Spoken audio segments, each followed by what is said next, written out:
tusimame na Mungu. Ndugu zangu wa Tanzania, tusimame na Mungu. Kufa tutakufa tu.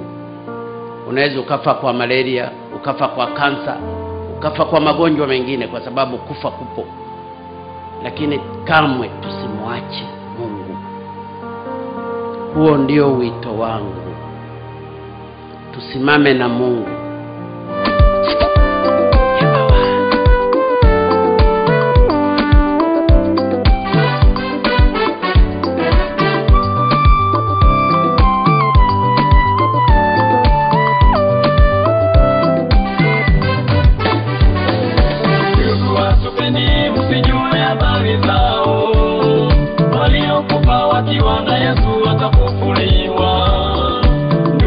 Tupeni msijue habari zao, waliokufa wakiwa na Yesu watafufuliwa. Kutakuwepo malaika Mikaeli, sauti kuu mwaliko toka mbinguni, na parapanda itapigwa siku hiyo, waliokufa wakiwa na Yesu watafufuliwa.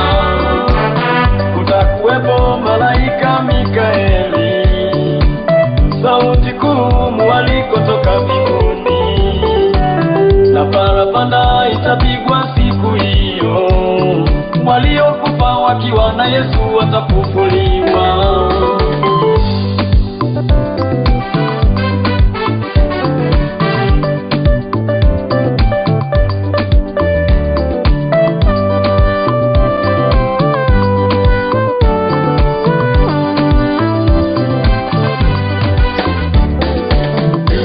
Tupeni msijue habari zao, waliokufa wakiwa na Yesu watafufuliwa.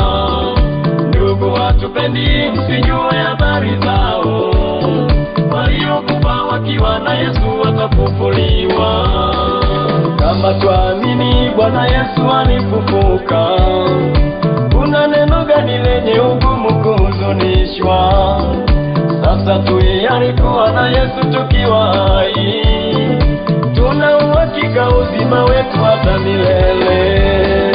Kama tuamini Bwana Yesu alifufuka, kuna neno gani lenye ugumu kuhuzunishwa?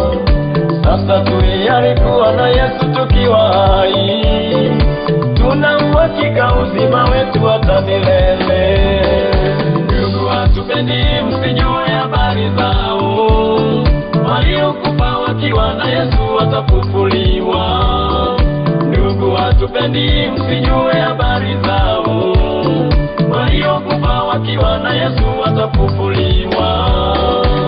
Niwaambieni watu wote, Mungu ameyaruhusu haya mapigo kwa sababu tumeziacha sheria na amri zake. Sasa alikuwa na Yesu tukiwa hai, tuna uhakika uzima wetu hata milele.